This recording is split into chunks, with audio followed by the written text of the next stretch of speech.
And here we are. We are live on day 60, 61. Pretty close to day 60. It's a nice round number anyway. It's March the 2nd.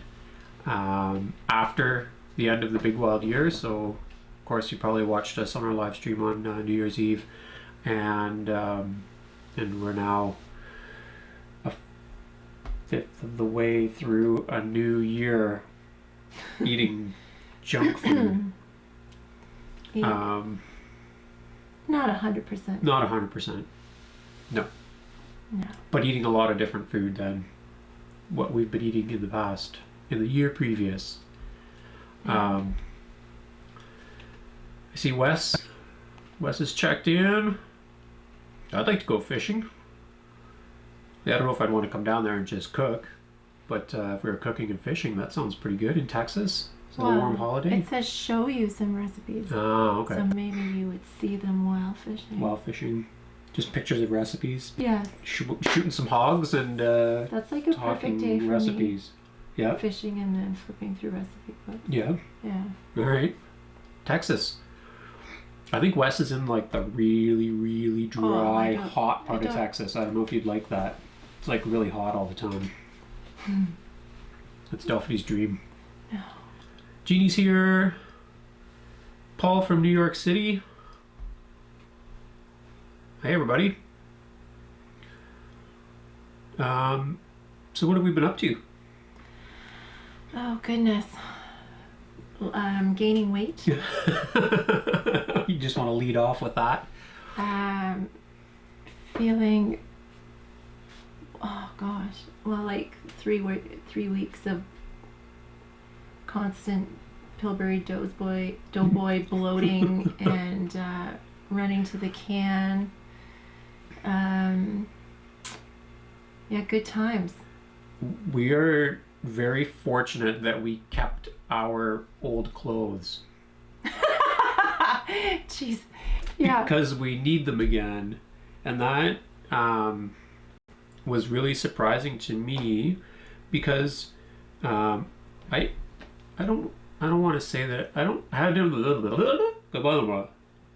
really feel gluttonous in the last 2 months, but I can see where I overate.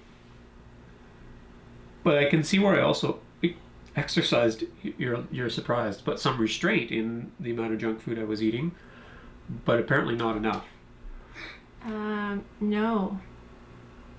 And that's the nature of our nature.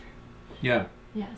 Yeah, and it's hard to fight. Like, we were eating pretty lean for a whole year, and our bodies just want to, now that we're giving them all this fat and energy, they just want to store it all, right? Yeah. And I think, so I haven't read a lot about this, but when you put on fat, you build fat cells, like, then you've kind of got them. So you might burn the fat in the cell, but the cell is just there waiting to get filled up again. Yeah. And there are all kinds of people making money on doing treatments to help you get rid of those old fat cells. But I guess ours were waiting to get filled, and we managed to fill them. Oh yeah, we filled them. Yeah. To the brim. Yeah. So I think since January 1st, I think I've gained 25 pounds approximately in those 60 days, which is, like half a pound a day. I was really surprised about that. Some of it's got to be water weight. I would like to pretend that some of it is just my body packing on muscle with all the extra energy that I've been feeding it, but I don't think that's true. Our next physiological measurements aren't until June, so we won't really. Yeah. So we're hoping to turn things around by then, and maybe get back into some semblance of our previous shape and fitness.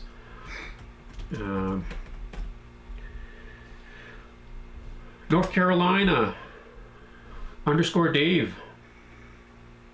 Cool. Hey Craig. Logan's Life. Right on. Just saw a comment on one of my YouTube videos from Logan, appreciating our videos from the middle of urban life somewhere. West killing barbecue everything. All right, that sounds good. From Meaford, that's not too far by. Too far away.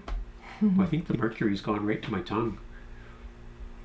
The mercury or like Yeah. this mercury? Oh, we had a glass of wine. Well, definitely only had half of a glass of wine, but I had a glass of wine with supper. This is the first live stream where we are not eating a supper while we talk to you. But we could. There's a bit There left are some over. leftovers. We could, yeah, throw it on a plate. So initially I posted the live stream with a picture of the deer that I got in the fall because I just was sort of last minute trying to get something up there, but then I switched it. I took a picture of our supper, so we just had baked northern pike with hot peppers and wild leeks. You have to explain it properly. Okay. It's fresh pike on a bed of wild leeks that was drizzled in olive oil and a bit of salt. And then I put hot peppers and butter, hot banana pepper pickles and butter and a little bit of balsamic on it. Put it all in some foil so it would all steam up really nicely. And put it in the oven for half an hour. It was good. Yeah. And then we had wild rice. Yeah. And I had sauteed up some mushrooms. Some mushrooms. And then mixed them in. Did that sound good. better than pike and mushrooms? We had pike and mushrooms for supper. Delphine's good at this. Uh-oh, frozen screen. Did that happen to anyone else? Oh, I don't know. Looks Hopefully like not. Just cheers from Australia. What time Wow. is it? So my kid was just asking me what's halfway around the world. Yeah. And the answer is Australia is like Yes, no, almost exactly-ish. 12 hours. Within 2,000 kilometers, but right on You the other both- side of the You world. both gained like 20 pounds. Yeah. Indeed, we did. More than 20, folks. Yeah. Yeah. Hi, Adam. Yeah. Welcome back. Did you just drive in from the drop line? I was thinking about you out there today. I was thinking about that spatula, but Yeah. I guess you made it. Video is good. All good here. Okay, good. Right on. Hey, awesome. I don't know, so what else are we going to talk about? Ask us some questions. Yeah, and I mean, we also could. So we recently did a presentation this past weekend on Delphine's home turf, Manitoulin Island, and that was the first time since the new year, the big wild year, that we were able to present our full year's worth of data. We had all of our last physiological results, all of our last blood chemistry results, so that was pretty interesting, and we could go over some of those. Just in brief, some of the key notes, and have those open here. Coop a loop, yeah, she was pretty excited to catch her own hare, and what happened is that one I set aside, so she actually cleaned it herself after too, and she was really happy to do that, and she mostly remembered the whole process, so she'd done it once or twice with me before, and then she kind of did it on her own, and I was really excited for her, and she was very proud that she remembered most of those steps.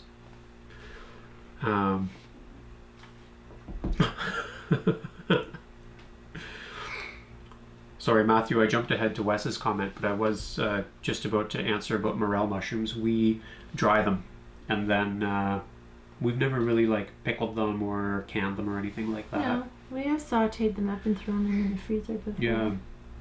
This is pretty much the first year where we've actually gotten enough morels that it was worth drying any and not just eating them all fresh. I just was reading where Wes found the 30 pounds that he lost. Yeah, I saw that too. And there it was. Oh God, look at how fat we are. Can you see? Looking at ourselves in the camera. Oh my goodness. Well, we just looked at a picture of ourselves from midsummer, which is probably when we were at our lightest, and we look way different then Yes. compared to now, for sure. And Adam's commenting on our healthy, shiny skin, but up close, I would say that we have a lot of dry, and I have rashy skin. Oh my gosh, it's awful. I think our skin's just maybe shiny because it's plumped out a bit, so it's like You smooth. It's stretched under over pressure. the yeah. And I think my skin's maybe looks healthier because it's plumper now, but it feels less healthy in terms of dryness and rash. Here's that picture. It also is a weird looking picture because there's shadows, but Yeah. anyway, we'll post some. Yeah. Yeah, we do not, we don't feel that great. My back's been sore, my skin is definitely all bumpy and dry, and my scalp is dry, my skin is bumpy. It's weird. I've been sweating like crazy. That's something too, and so have you. Yeah, and that's maybe because of all the extra salts, eh? I don't know. Do you I think that it's might all have the something to do with it? sugar and just everything. I think it's just The different aches and pains that maybe had not been there for a while, right? And that might be related to inflammation or just like the extra weight kind of pulling down on you in a way that it hasn't been. Well, it's like throwing on a great big backpack and walking around. Yeah. Because it happened really quickly. And it was like, Well, that doesn't feel good. We did that 5-day hike and we weighed, your bag was 26 pounds. And it felt like a lot to carry around, right? No, it was 32. It Oh, was 26 when I came back. Oh, okay. And yours was 36, I think. Yeah. Something like that. Which felt like a lot of weight, but that's kind of basically what we are now carrying as new. Yeah, we dropped a backpack and then picked one up. Yeah. Are you interested to give like sort of the 1-minute summary of your overall blood test and physiology, and then maybe we'll focus on a few specifics? Well, I mean, mine's easy, right? It's because everything for me pretty much stayed the same. Yeah. Except for the mercury went up. I had a few urine tests where I had a little bit of blood in my urine, which could be for a number of reasons. One off was another kidney function thing was my creatinine clearance was up.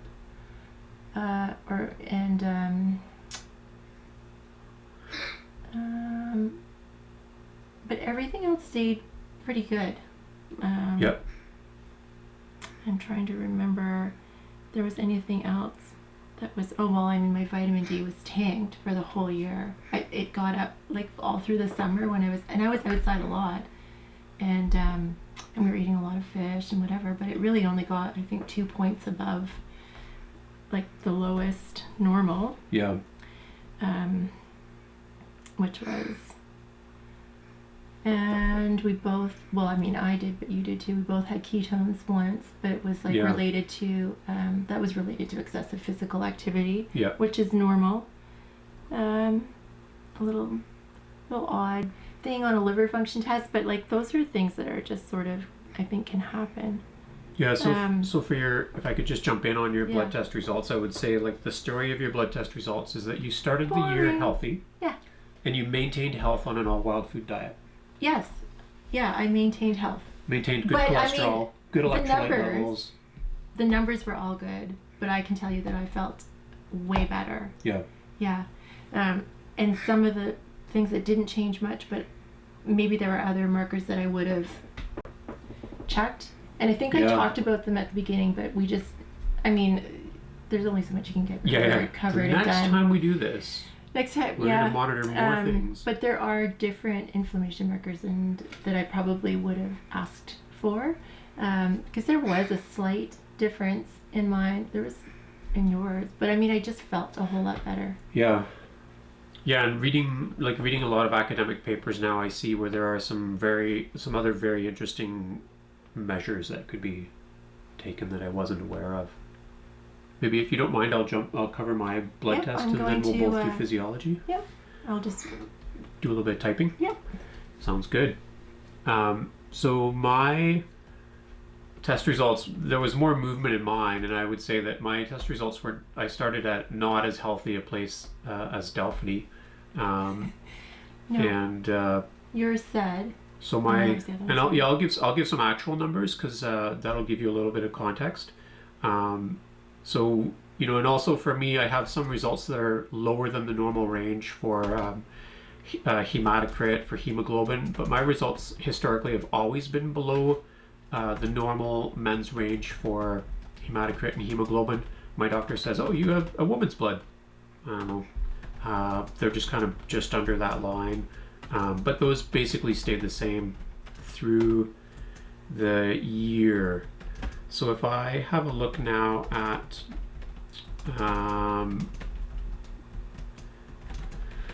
fasting glucose, for example, so the amount of sugar circulating in my blood, the normal range is from 3.6 to 6.0. I started the year at 5.3 and I ended the year at 4.7 and had a few points in the year where I was quite a bit below that. So, from the beginning of the year to the end of the year, my blood glucose decreased.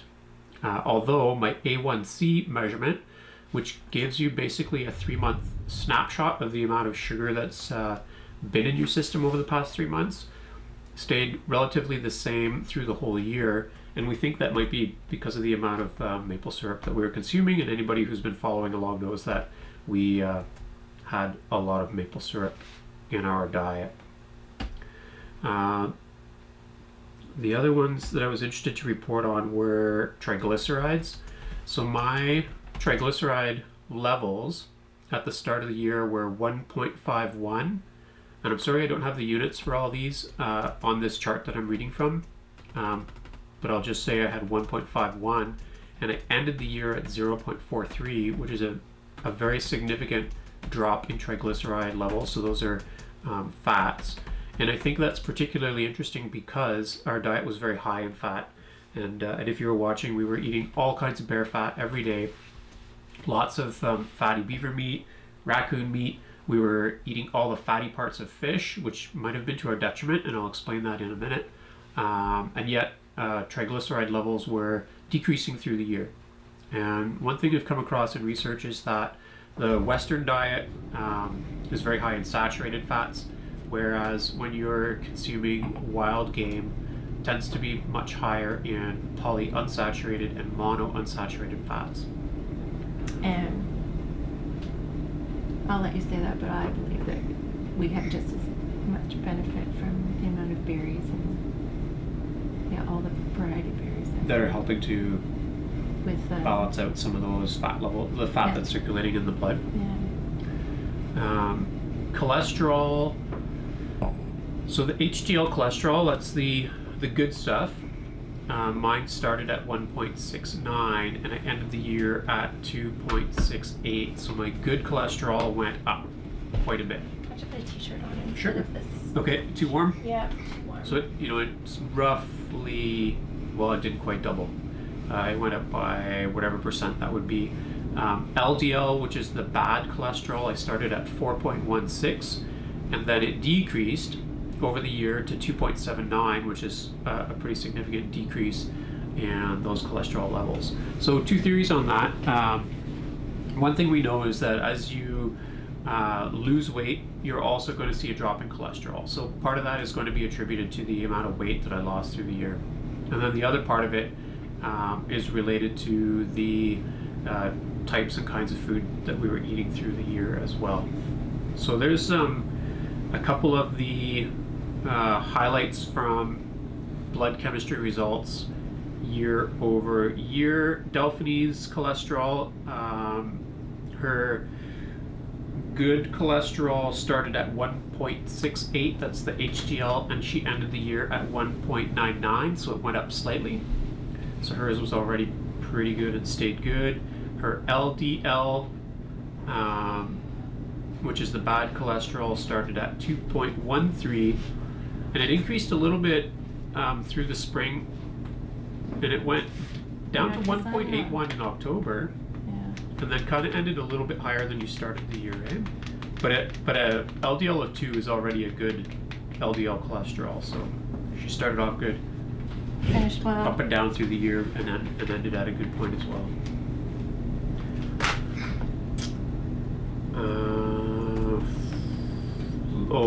And lead and mercury, we'll talk about those. So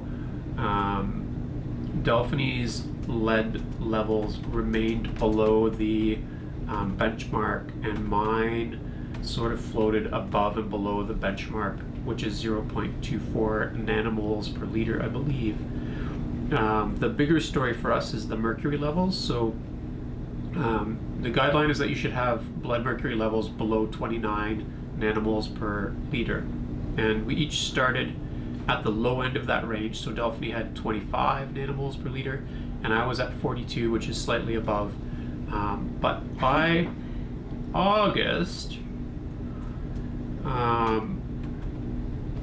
my levels had gone up to 318 nanomoles per liter, which is a 10-fold or 10 times increase in mercury levels, way above the normal limit.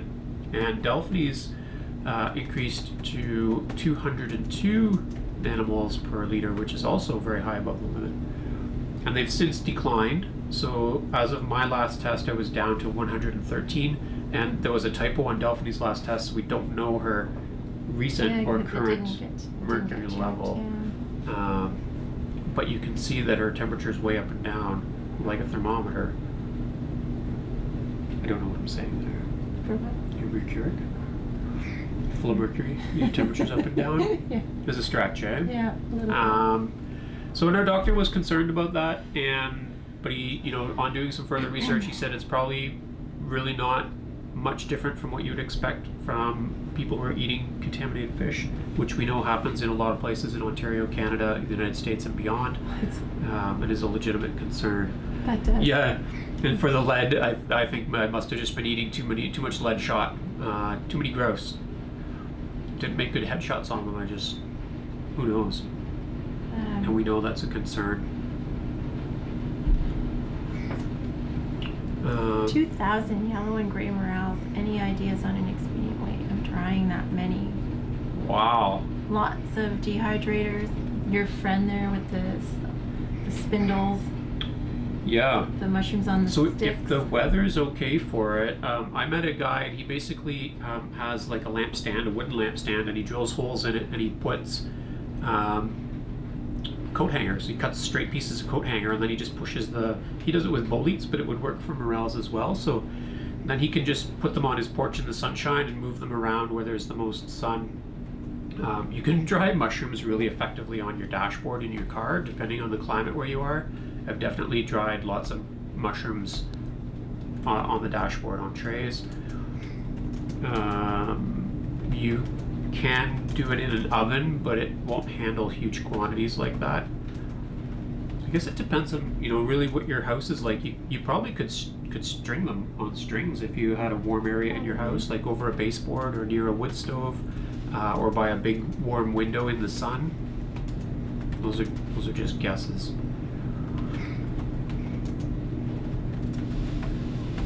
We'll catch up to some of your comments, and then we'll switch over to our physiological testing.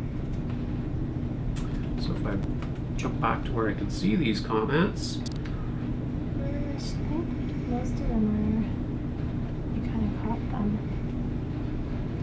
Someone asked if we would do it again and what we might change. And I haven't got to the question from Craig saying, have you decided what wild foods to grow in your garden? Oh. I was planning to just keep looking for them in the wild. Yeah, it'd be nice to have a few things. Like little permaculture plots. Yes, I would think so. There are lots of wild greens that we pick out of the garden as weeds. Yeah. And we... It'd be nice if there were more of some of them. We've tried to transplant leeks. Yeah. When we cleaned them and cut the little root tips off, I went and buried them all over the bush. We'll see what happens, but honestly, I kind of dig going to the different woods. Yeah. And taking a drive to go for them is quite nice. Yeah. Yeah, it wouldn't be the same if you just had everything kind of in your... Are you kidding? It would be awesome, but... They're not really wild foods anymore. If but they're I don't know. There's some questions about the mercury on the fish, so I'll jump back to that. In Ontario, and I think this is also true of probably most of the states, there are guides that tell you the contaminants that can be found in sport fish that you might be harvesting and consuming. And in Ontario, for example, it's just called Ontario's Guide to Eating Sport Fish, and it's an interactive map. You can click on a lake, click on a species, and then it'll tell you how many servings are safe to eat per size class of fish. And they specifically tell you, don't eat the organs, don't eat the skin, because that's where the most fat is, and that's where you're going to find the most contaminants. The most common contaminants are mercury, dioxins, and a few different insecticides that have been hanging around and bioaccumulating since the 1970s. And there are a few other ones as well. But it's very easy to look up your favorite fishing lake in Ontario anyway and find out what levels are there. For us specifically, I think it's because we were eating organs from some of those big old channel catfish that we were catching. And I know for some of you, an 8-pound catfish is not a big old catfish, but up here where it's cold all the time, Yes. I think that's a big old catfish for our area. It's been eating a lot of fish for a long time and bioaccumulating mercury. We also know that there's a mercury concern in walleye in some of the lakes where we've been eating, and we ate walleye on a reservoir river in northern Quebec, and reservoirs are also kind of famous for having high mercury levels, so that might have contributed as well. So between those, Yeah, it's just the amount, Yeah. and eating every part of it, Yeah. right? It's yeah, you can't really too escape many livers and stomachs. when you slurping up all the fat that comes off them. Yeah. It's inevitable, I think. And that's something we wanted to do through the year, was to get some of our food tested, but just prohibitively expensive for us. We didn't have any $1 million donors clamoring at the door to fund us, and so No. we don't have $600 And we spare didn't dollars. really have a lot of time to pursue avenues of funding and other things No, either. yeah, we I mean, were busy. it was too busy as it Yeah. was to future project. Yeah.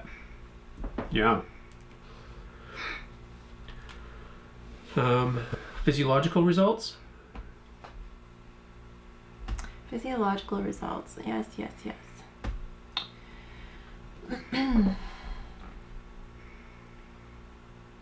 You want to start? Sure. You want to give some highlights? Yeah, you can. You've got the numbers there. I can look them. I mean, they're on my phone, but So you can blurt it all out. okay, so It's all going to be in a book. so we had a bunch of different physiological tests done through the year. I'm going to give you Delphine's results first, and then I'll give you mine. And some of those include percent body fat. So Delphine started at 30.4%, and then And that's what this is. yeah, you're back to that probably right now, right? Or even maybe a bit higher percentage. Maybe. It's like it just all came back as fat. Yeah. Where there might have been a little bit of muscle loss initially. Yeah. Anyway, yeah. In December, when we did our last physiological testing, she was at 26.6% body fat.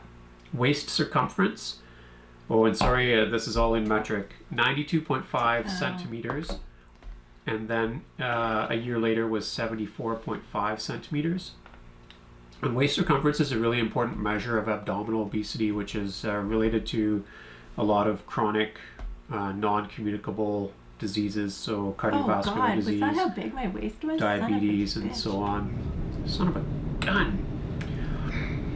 VO2 max. And then what was Oh, did you want to give it in inches? It was 36 inches, and then 74.5 centimeters.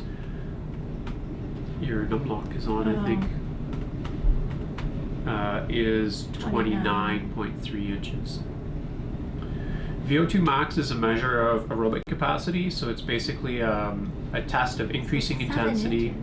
That's And good. that's a lot of 7 inches is a lot of abdominal circumference loss. Oh, and it's all that. It's all back, but we know what to do about it. Yeah. VO2 max. So for Delphine, she did her test on an inclined treadmill. Yeah. Thank you. Yeah. And it increases in angle and speed at each kind of level, and she's wearing the mask. I think you probably saw pictures of us. Yeah. And it's measuring breath by breath the amount of carbon dioxide and CO2 being inspired and expired, and then it calculates your oxygen usage. Yeah, and it keeps getting faster and higher. Yeah, until you fail, basically. You tap out. absolutely can't. Like you think, oh, I can 10 seconds. Okay, I think Yeah. I can go another minute. And as soon as you think you can go another minute, Yeah. basically You're you've got done. about 5 seconds Yeah. before you tap out. Yeah. And It's Graydon's so pretty good, right? Yep. Okay, Can give me you go one again? more minute. Yeah, You can go. do it. Just Yeah. give me another minute. You're like, I can't. Except you're wearing your mask. Yeah. So it's measured in milligrams of oxygen per kilogram of body weight. per minute, I think. Well, it's on the last slide there too because Okay. of the resting. It's the same measurements. Yeah. And Delphine started at 30.3, which is not a good measurement for her No, it was demographic, poor. and ended the year at 34.2, which is more than a 10% increase in aerobic capacity. And it was very good. It was very good. Weight in kilograms started at 71.7, Which ended is at 61.6. Yeah. In pounds? Oh, well, I think it was For our 162. American friends. And so then I got down to whatever. I lost 35 pounds. At my lowest, I had lost 40. Like when you were gone and I Yeah. didn't eat for a week. Yeah. Because I was so depressed. I went down to 122 and then I got back up and stayed around 130 most of the year. Yeah. And then I gained a bit in the fall. Yeah. But that's my favorite measurement of the year, my starting weight, Yeah. because it's actually higher than your lowest weight in the summer. Yeah. I think by 0.2 or something. Yeah. Yeah, like because half a pound. my July weight was 71.9 kilograms. Oh, sorry. So you were 0.3 kilos heavier than I started. And that wasn't my very lowest was, I don't know No. what it is in kilograms, but I dropped from 194 pounds to 156 pounds in the first five months of the year. But I'll go through these again. So these are now my measurements. My percent body fat started at 23, which is not a good amount, and I ended at 16.9, which I think is fair but not optimal For what? Sorry, the for body fat? for body fat for a male. No, you went from poor to good. To good? Okay. Yeah. Yeah. Okay. So roughly 17% body fat at the end of the year, and my waist circumference started at 95 centimeters and then ended at 87 centimeters. What was your lowest weight? 155? 156 pounds. Oh, 56. Excuse me. 70.7 kilos. Oh, okay. Yeah. Yeah, so at the start of the year, I was 88.1 kilograms, which was 194 pounds about. And at the end of the year, I was 75.8 kilograms, which was somewhere around 160 something pounds. My VO2 max was 33.2, 167 pounds. VO2 max at the start of the year was 33.2 milligrams per kilogram per minute, and then at the end of the year it was 35.7. So mine also went up approximately 10%, which was good. I started in like poor and then ended in good VO2. Aerobic capacity.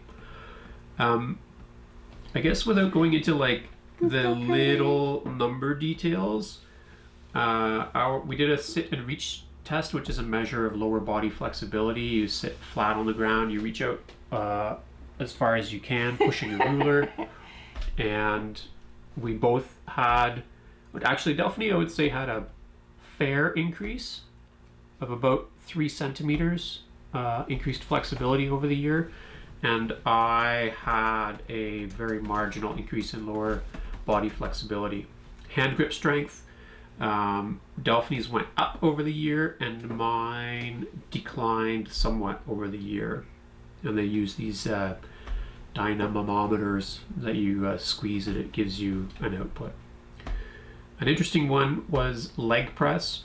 So we each started in a very good category for our inclined leg press. We were both above average for our demographic. Delphine was able to press 151 kilograms. It declined in the summer. Oh my gosh, it was crazy how. To 117 kilograms, which is so a weak. pretty big difference. And then I was doing some research, right? And I was like what I mentioned about the vitamin D, and I'm thinking that maybe that had some, especially the large group muscles, and maybe that had something to do with it. Yeah. Also, it was a low. The summer was a big low. But by the end of the year, you pressed 153, which is 2 kilograms more than what you started. Yeah, and so the ratio was as a ratio of your body mass. So she weighed less but pressed the same amount of weight. So you could say she was stronger pound for pound than at the start of the year. Yes. So that was a interesting measurement. Mine was similar in that I started the year, so my starting press was 258 kilograms, which is a good amount for my demographic. It declined in the summer, but by the end of December, I pressed 292 kilograms, which is a big increase. But as a function of a ratio of my body mass, it was a huge increase of from 2.95 times my body weight to 3.5 times my body weight. So pound for pound, I was much stronger in my lower body by the end of the year. Yep. Have you been getting any speckled trout? No. Hey, what's the wildest thing you have eaten, both of you? The wildest thing. I don't know. The wildest thing. Those little pigeon eggs. Yeah. They're so suburban. Oh, it's so funny. Those the are the least wild. Porcupine, those tree rats. What are they? Oh, squirrels.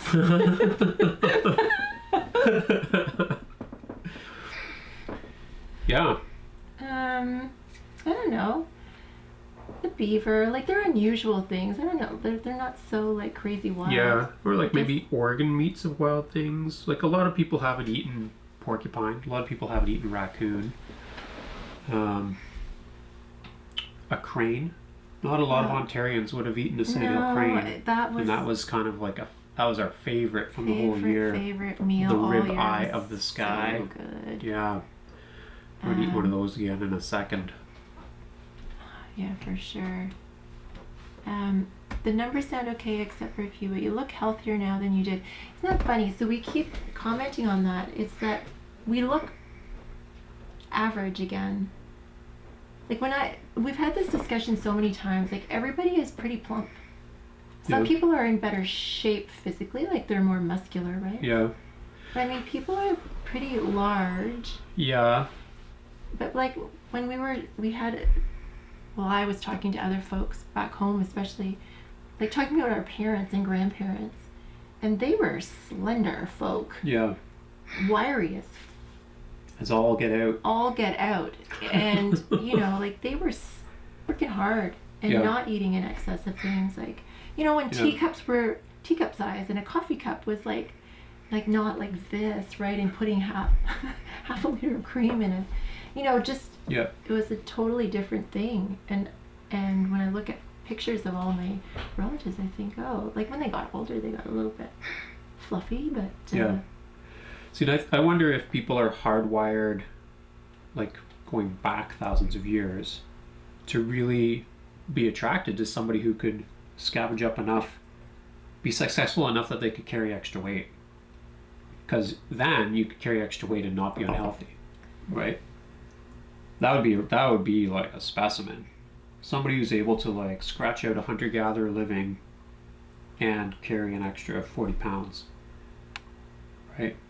You'd be like, that's a way of showing your success. If you're able to live under those more difficult conditions, but scavenge up enough extra calories. We don't think so. No. Or it's a theory I'm running with, but we disagree at this moment. We'll talk about it later. We'll flesh out this theory. Okay, can you survive on a wild diet in your region at Milk and Raw? Like, is that to us? Because we did. Yeah. I mean, like, mostly. We did get some things from other spots, but really, I mean, our region, and historically, that would have included where we went. And our region probably has more wild space than a lot of other regions. So, I don't know if that was maybe someone else asked something, or... But anyway, just popped in. Yeah. Are you still harvesting wild game like raccoon or anything else this season? Any plans to make a starling trap? That sounds like something I would love to make. Because right now all of our hunting seasons are closed except for snowshoe hare. I feel like I've eaten my quota this year. They're not as good as potato chips and coconut cream pie too. So They are better. Loved following you. Thank you. How many calories a day did you eat? Well, we're going to try to figure that out. I've got a little bit of a... It's really... I mean, you can only kind of make an estimate because, like, there's some data about, like, what a pound of, you know, like, or 100 grams of protein would have this many calories. Or, but, like, and then you have... It varies because of the leanness of wild meat, but then carbs and, like, you could estimate a little bit, but it's hard to say really. There's no definitive numbers for us on what we were actually eating. Yeah. I remember somebody being asked a question like that before, and their answer was, in my case, my answer would be enough to weigh 160 pounds, but not enough to weigh 190 pounds. And enough, mostly enough to feel good. Yeah. Like you got really not great for a little bit, energy-wise, and you lost a lot of weight. Eat another supper.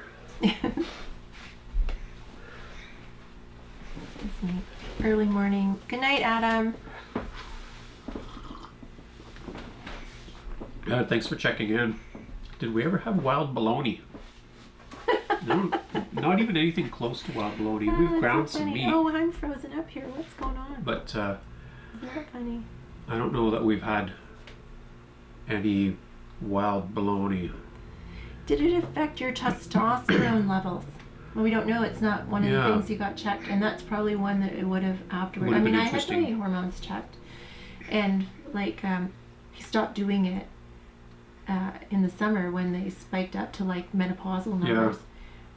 But I also felt like I mean, that's happened before when I've been so thin.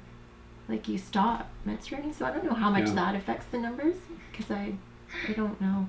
But also I'm old. I'm getting to the age where it could have just been like a perimenopausal thing or whatever. But we stopped measuring them because the first ones were normal, like within range. But and it's hard. I've never had my testosterone level measured before, but I did have it measured once somewhere in the year.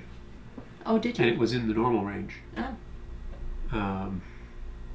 Like low to mid normal range testosterone for my age, for my demographic. But that wasn't in the regular blood work? Because I don't have it recorded on the... No, because when you built that template, it didn't have a space for testosterone, and I only have one testosterone measurement. Well, we should have taken out the growth hormones, because I did end up doing those two cells. But anyway, interesting. Okay. So I don't know where I am now. I don't know where I was before the year started, and I guess there's not really any way to know. From Sweden. Ooh, an invitation to go do some bushcrafting in Sweden. Yep. That would be an interesting trip. Just talked about how I saved up enough money for something that my kid wants to do. Yep. And I thought, geez, I could take a good trip with that cash. There you go. Yep. I think there's a side comment. Oh, did I say hello to my mom yet? Hi, Mom. Is she there? Yep. Oh, I see. Oh, yes. I saw coronavirus pop up a couple of times, but I haven't followed I didn't see... I mean, I saw one question very early on if we were concerned about coronavirus. So Malcolm's adding to his question about whether we can live off the wild in our region. Long-term survival. And the answer is we could right now. Like, long-term survival is a weird... Like, what's your scenario? Are you imagining, like, you have to? Because in that case, probably, like, thousands of other people have to as well. And now you're competing with everybody else for limited supply of animals. And maybe you'd be a little bit better at it than several. Yeah, or maybe they just wait for me in my driveway. Well, I was just going to say, come home exhausted at the end of the day dragging a deer, and they're like, yoink! Yeah. Thank you. Exactly. Because or have we just watched too many movies? Yeah. Actually, we haven't watched very many movies. Yeah. Long-term survival. Maybe say predisposed to flu or not, for example. Well, I don't know. What? Dan's comment. Oh, you're not down that far. Oh. He said, "Mom's here. Let's talk sex drives," with a wiki face. That's funny. Um, Dan who? Dan Thomas. Oh. I don't see that at all. Right under Logan's life. That's funny. Asking about if you're working on a book. No, I don't have it here. I don't have that comment. Oh, I wonder if maybe because mine's live and yours is on the web delay. Anyway. Sorry, that's a little aside. So, testosterone levels, long-term survival. Well, I mean, we did talk about sex drive too at one point. Did we? Yeah, I think, didn't we? I think somebody said, if you're like the rats in the rat studies, you are having more and better sex after having lost weight. I don't remember us elaborating on it.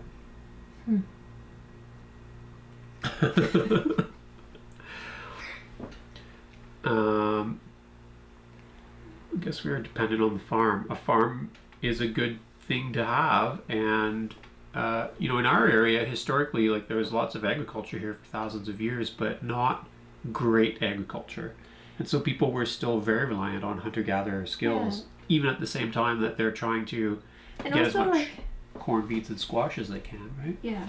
And taking great care too, and I wish we do more of this. And I was reading a really interesting piece about, I can't remember where in the States it is, but anyway, people are making a big effort to plant oak trees, and you know, because of all the things that grow with oaks and come around, but also because it's food. Yeah. And there are, you know, there's so many benefits to having those big trees. And I wish I could remember where I read it, and this was a UK study. But there they were saying that you could grow more food, more protein, more calories per acre of oak trees than of a wheat field. And the advantage then is that you also, you know, that doesn't even count all of the squirrels, deer. We wouldn't have deer in England, but... Well, they do have deer. Oh, maybe, but they talked about, like that's a whole other interesting history, is how much that landscape changed because of... And it should maybe try to go back. Like, it's not really meant to be all the way it looks now, right? It's kind of, missing its purpose. Yeah. But like, anyway, we're getting way off topic. I think I'd rather eat bison than canola. You know, if they took half the prairies and put them back into bison. Yes. Just manage free Plus range all the bison. Things that come with that, right? Yeah, like, I mean, they've all done the prairie hens and the mallards and the... Yeah. Oh, yeah. I don't know. Yeah, it'd be interesting. Anyway, how did your economy change eating wild food for a year and not needing to buy groceries? Well, we did buy groceries, obviously, for our children. But you actually, I felt it was, you know, you don't buy a lot. Like, junk food is expensive. Yep. You know, and especially when it's an add-on to the food that you're already getting. I mean, I have flour always in the cupboard, like I can make the kids cookies, but like to stop and buy a chocolate bar or whatever, like that's expensive. You know, they say 2 for something, but that's expensive to do it often, and coffee every day, and like those maybe a really little sandwich or a little muffin or whatever. And not only are they expensive dollar-wise, they're just loaded with calories. Yeah. So all of that was a big, I think it was a big difference. Yeah, and we took all that money and turned it into rifles and bullets and... Yeah. I actually kept pretty good track for a while, and I found that whatever I was saving on groceries, which was probably a few $100s a month, I ended up spending on gas. Or beer that I maybe wouldn't have otherwise spent it on. Because we did do, well, especially in the fall, like, because I was going out there every day to hunt bear and grouse and do whatever. It is extra trips to the sugar bush and the driving is And it's weird too, eh? Like, I don't know, I ate a bag of chips today. It had 1,000 calories in it, and I specifically bought like the small bag of chips. Holy smokes! But it's a small bag, but it's heavy. I think it weighs the same as a big bag of chips. It was corn chips. Okay. Oh, and it was $1.50 for 1,000 calories, right? But if you spend $1.50 on steak, what does that get you? Like a little piece of steak that's got 100 calories in it. But that's got nutrients and something you need. Corn's got nutrients. No, it isn't. It's got protein. Corn should just feed your and food. Fat. Yeah. Yeah. Hey guys, did you harvest any food that you really disliked or wouldn't eat again at Hippie KDB? We did not enjoy our dock seed very much. No, that was a waste of time. And I've read so many recipes about and people using it and saying they like it. I am going to try it again. Yeah. But like just to try, I'm not going to try to harvest a big amount. I'm going to get more water. Sure. And we did not like milkweed pods. No, you like them too much and you didn't prepare them properly, and so you puked them out. I got turned off of them. Jet puked them out. I didn't like to eat them very much for the rest of the year. But Well, normally I like them. They taste like green beans. Yeah, we didn't eat a lot of them through the year, and we also didn't pick very many this year. Hairy porcupines. We don't like hairy porcupines. We don't like hairy porcupines. Porcupine if you want to without cook the them with the skin on, singe that hair off. singe it and wash them. Yeah. Yeah. Tastes like burnt hair. It was gross. Yeah. I think everything else we would eat again, and some things we would just try to have more of, and some things that we have tasted before and liked but didn't get around to, like some of the things we were talking about the other day, like the cattail. Yeah. You know, just certain things that there was a weird spring and we had to run and do other things, and yeah. It was, well, I mean, and you're always off doing your other stuff too, making room for all of those foodie things that were different growing seasons, right? You'd leave here for something else, but then we'd miss something. Or, Yeah. Yeah. Yeah, it's hard to balance it. Yeah. Yeah, you kind of need to focus on where your most return is. And we really hoped we would do a big drive for nuts, but it just couldn't happen. It's so far from here. And the fall is so busy for us, for so many other things to drive. Would have been like a 14-hour drive. But we would have come back with so many nuts. Yeah. Like that would have been pretty just been awesome. Pounding hickory nuts for a month. Oh my god. Yeah, but we tasted that hickory milk and that ice cream. Yeah, it was worth it. We didn't taste the ice cream. No, because it had something other than the maple. But we had a recipe hickory nuts with maple syrup we had. Yeah. And that was, like, I think that would be worth the drive. Yeah. Yep. It's so good, but we just didn't have the time.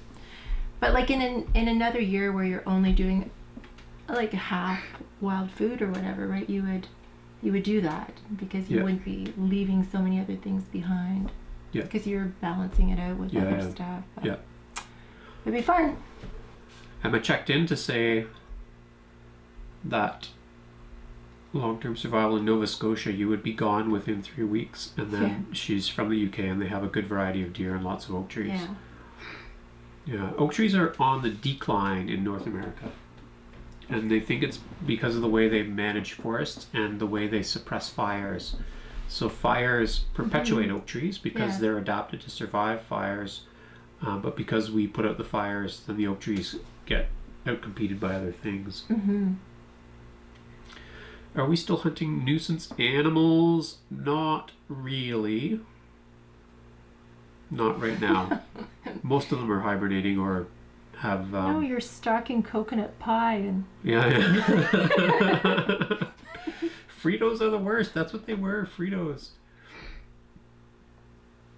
Do we make our own alcohol? We sort of did, but mostly didn't. Well, there's a big batch of strawberry wine over here, but we made it with grocery store sugar. Yeah. And leftover... well, it wasn't wild. It's not asking about wild... I thought it was in the context of wild. Oh, maybe. Yeah. We don't really make a lot of... We don't really actually... I think we've had more alcohol this year than we did probably in the 2 years before Big Wild Year. Maybe. Like already just in the last 60 days? I don't think so. It feels like a lot. Vash, I think that you earlier asked if I would do an April Fool's foraging video, and I've actually been thinking about it a lot because I like prank stuff. So stay tuned. But I gotta get on it because April Fool's. Well, you'll have to come up with just a something few a weeks little away. more inventive than, like, you've already sort of spilled the beans. Maybe you could spill some beans. Like, In a what are you- video? Yeah. What are you gonna? Drop them and then they're wild. I don't know. I got some plans. Don't worry, I got plans. Mostly brown once cooked. Okay, so I was having a conversation with someone today, and she gave me a really great quote about brown food. How long did all the apples that we harvested last? Not long enough, because But we they- were eating like 20 a day. Yeah, they kept fresh for a long time. A long time. We had very few that we had to throw out because they were rotten. We pressed a bunch and made apple juice, which lasted a little while, and we made some apple sauce, which lasted a little while, but we ate it all up before the end of the year. And I couldn't believe how many fresh apples I ate from September maybe right through till So many. mid-November, or just tons of them. But probably between 10 and 20 a day, most of those days of that time period. Oh, it was a quote that she told me, because Okay. I was saying something about brown. Anyway, the quote is from Coleman Andrews, and it's brown is the color of flavor. And I thought that was good. Chocolate's because it brown. Was, That's pretty good. but all of our food was so tasty. Coconuts are brown. It just didn't. Yeah, it just didn't cook up colorful. That's just the way it was. The $1 million question. Did you ever cheat and eat something else than wild food? So Well, I think Andre's new on here. Okay. I don't recognize him from before, and we have A whole specified bunch of videos, and we through did the yeah. year. So Your like first thing is you had that piece of prosciutto. yes, day 52. Yes. I ate prosciutto, which was from a domestic pig. So the quick story there is, was that my pig or Dan's pig? Well, I don't know. It was a pig that was near and dear to my heart, one way or the other. And he had donated this huge piece to the college, which has a culinary program where he works. They made a And prosciutto out of it. And it takes so long to make them, as Yeah. you might know. It was in there And for so like it was 14 ready. months. It was ready 2 months into the year. Yeah. So I was So I pretty disappointed. had a slice or two, and then Delphine just about disowned me. So that was the first thing. Mostly we were very strict, and we've talked about this, cooking for the kids, and we'd you get food on your finger, and we wouldn't lick our finger, we'd go and wash our hands. Like, we were Which is a strict as funny we could habit be. that has really stuck with us. I have to remind myself all the time that I can taste their food. The other day I was cutting up pickles, and I was like, oh, it'd be so nice to have a pickle. Yeah. Oh, wait, I can have a pickle. Yeah. But yeah, and then you went away for work. Yeah, so I would say in Grenada it was hard to supervise a student group, do my work, and forage But in you did a great job. town, and I did the best I could, but I also was buying some wild caught sardines. Yeah, yeah. And I was buying some things in the market that probably are more permaculture than wild, because bananas Yes. are like a thing that people plant and grow. And I ate a lot of bananas, a lot of coconuts, which are, are they planted? It's not a coconut plantation. And the one day I got super excited because I heard we were having fish cakes for breakfast, and I pictured one thing in my mind, but they were more like biscuits with fish in them. And I just ate a bunch of them. So I ended up eating some wheat and some curry spice maybe or something. Oh. That was the fish. I've talked about these fish cakes before. I just didn't realize that, maybe what all was in them. And then we knew we were running out of some stuff, and we were so busy and really engaged with going and doing things to survive, but also to interact with other people and talk about this year and do other things. And we ended up buying some walnuts. Yep. And we bought some applesauce. Unsweetened applesauce. And we bought things that we knew that we were going to be eating, and that we would, what we would have collected is. Yeah. You know what I mean? It kind of balanced out. It was not wild. Some of it was still very wild. But anyway. From time to time, would get a wild caught salmon steak. And mackerel once on a trip or twice on a trip. Smoked. And then it turned out some of that smoked mackerel had canola oil in it. I didn't realize until later. No, only one that you brought. Yeah. Some of them are okay. The smoked fish. And then one I was like, oh no, this one has. By accident, we bought a farmed rainbow trout instead of a wild rainbow trout. Yeah. And there's a guy on YouTube who's giving me a hard time because I went fishing with Chris and I caught and ate a rainbow trout out of the fish pond, which is not technically wild. But other than that, anyway, I mean, over the course of the year, 365 days, I don't know, what does that? We probably ate 98.7%. I don't know, I'm just making up a number. Well, and it was like mostly wild food. One thing that I've come across quite frequently in reading about hunter-gatherer societies, so a lot of people talk about the Hadza or these other remote hunter-gatherer societies, most of whom actually do have some level of trade with agriculturalists and pastoralists nearby, which makes up about 5% of their diet. So, you know, there isn't actually anybody who's eating a 100% wild diet. Yeah, probably. But we coulda. Yeah, we coulda, but we'll have to do it next time because we didn't quite do it this time. But we say an all wild food diet. But we admit to some of those instances where we've never tried to hide that we didn't. I mean, I guess some of the titles on videos and things, but accidental Wadobo exposure. Was mostly able to avoid those accidental Wadobo exposures. A fishing gear review or two. I don't want to disappoint you, but I am not a big fishing gear buff, but I will happily in my fishing videos talk about what I'm using. I would love for you to do a fishing gear video because like half of that tackle box be like, I found this in the belly of a this. I found this in the belly of a, I got this out of, I hooked this one off the bottom of the lake, found this one on the beach. Yeah, I do have a lot of scavenged tackle. Yeah, tons of it. But so do I, but like yours is really, I found this when I was 11. Delphine's friend just gave her a northern pike and I was cleaning it up. I was like, there's a treble hook in its mouth. So I dug it out. It's still good. It's up on the windowsill. It's going to go into Delphine's tackle box. Yeah, but, so I mean that would be a great fishing gear. That would be a great video. Mushrooms are coming, a foraging video. We've done a few, we'll do some more. We love picking mushrooms. I didn't change my name on chat. It's Kevin Beckett. Yeah. Oh, okay. I knew you'd see that eventually. Right on. Would we like some beaver? Maybe one. Hey? Or some haunches?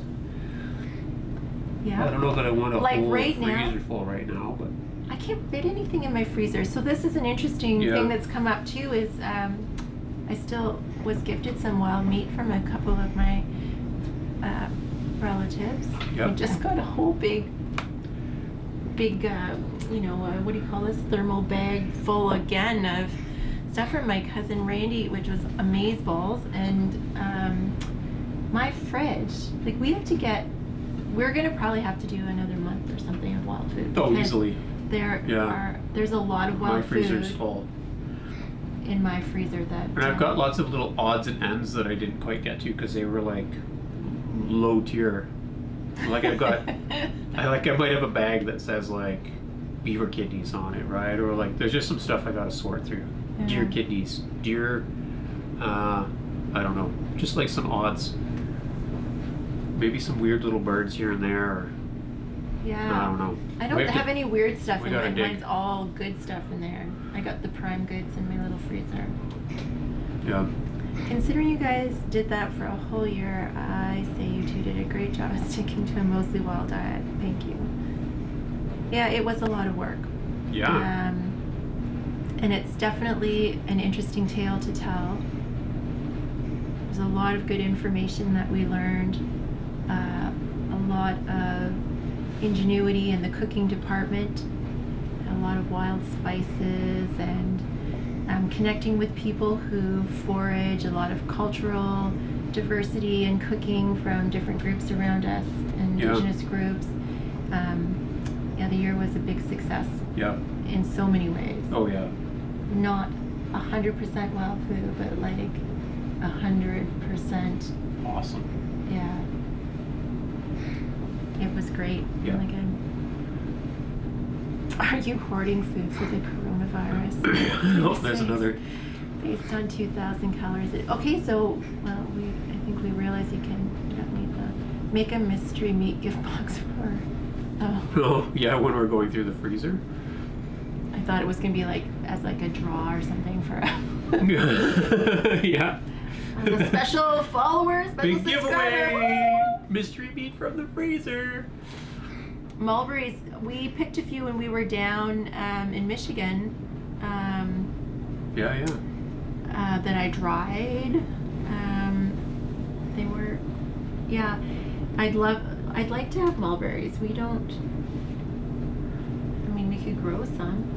You'd have to have the right microclimate for them. Yeah, because we don't really. They're not here. Yeah, there were some things I would definitely like take that trip again for some of that stuff. The sassafras and the the hickory nuts we already talked about, but the hell, well, mulberries would be one. There were a few other things that we were looking at there that were pretty interesting. Yeah, like pokeweed and like just a bunch of new stuff for us, right? It was good. It was super cool.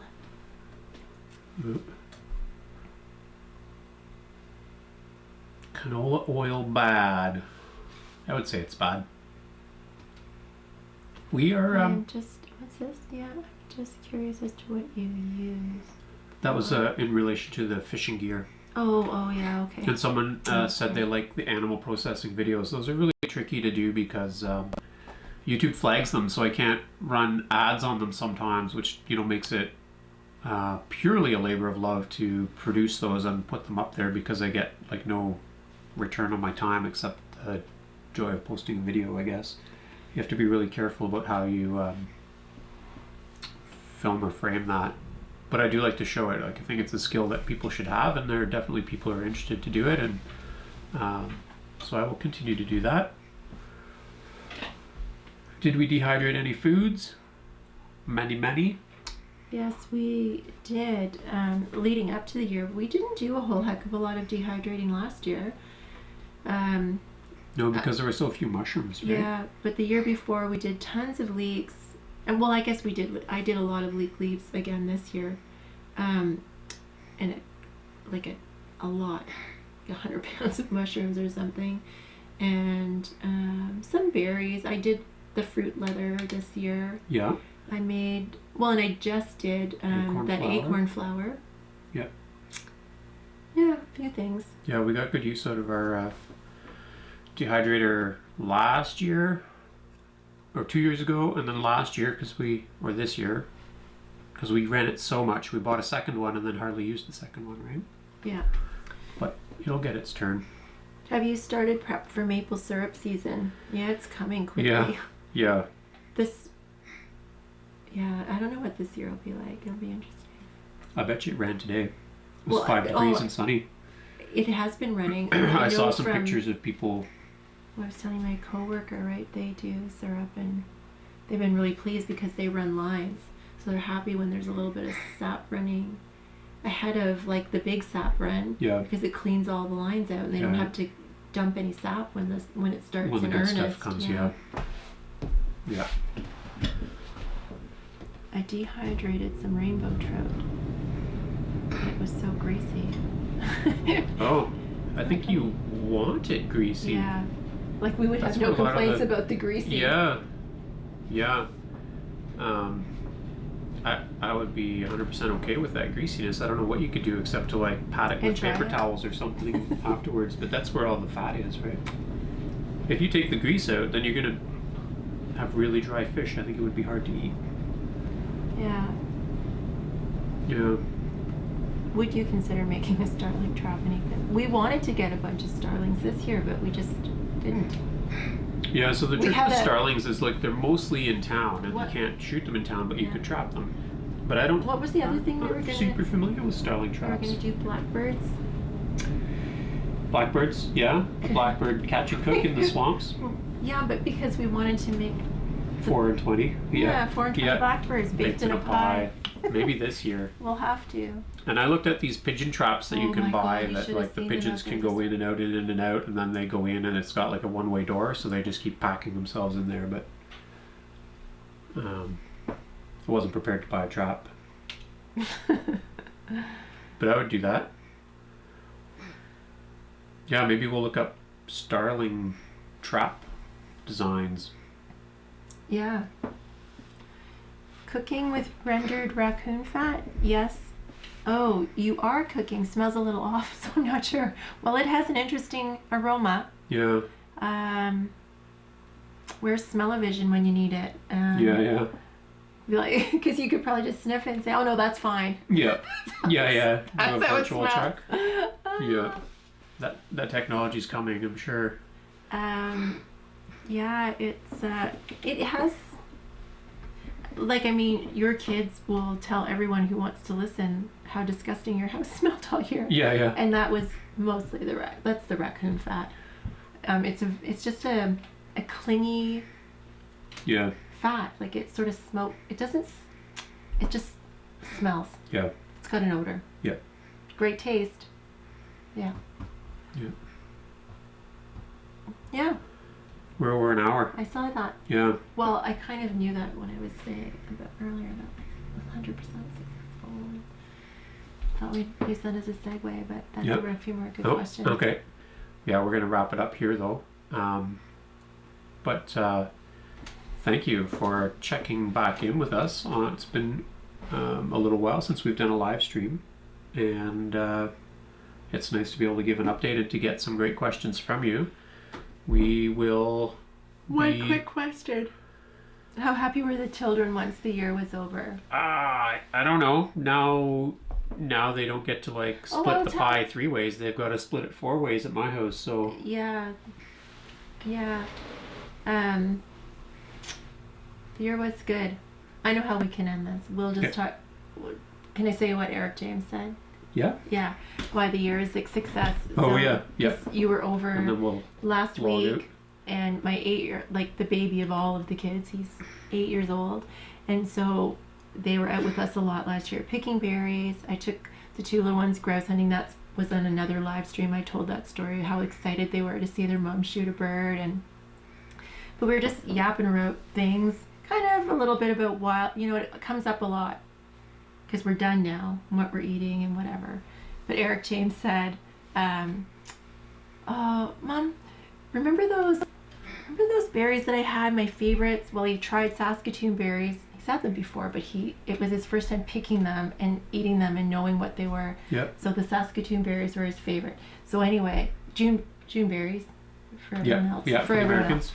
And he was just sitting, we're eating a regular dinner, and he said, I'm just so happy to know that when I grow up, I can just get food right outside. Win. Yep. And that he would go out and pick Saskatoon berries in the future is, it's pretty awesome. Yeah. Food so they're all everywhere. happy, food everywhere. The kids are happy the year is over, but they're happy for us to keep going with wild food. Yeah. And to keep getting wild food and learning about wild food. That's the plan. Yep. Cool. Have a great night, everybody. We will see you on the next one.